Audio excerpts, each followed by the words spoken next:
The operating theaters are not functioning. They're not functioning for emergency surgeries, but also they're not functioning for women in need of C-sections, for example.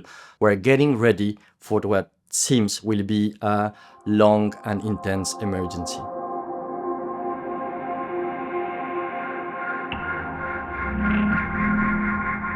We've seen that the health system has been affected and is hampered at many levels, but one particularly concerned is the secondary level of care. These are the hospitals. So MSF teams will now focus to already palliate and bring immediate relief for offering secondary healthcare services.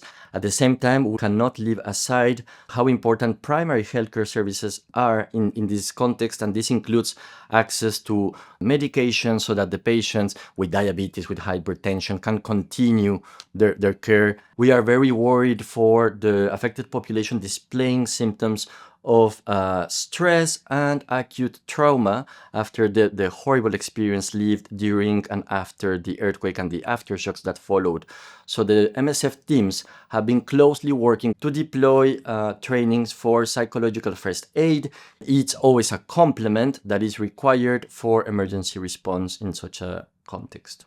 The key element for us to respond to the emergency in Myanmar is community engagement, is working hand in hand with the existing efforts by the community. It's the only way in which we can make a meaningful difference and a meaningful impact in the health and well-being of the affected population.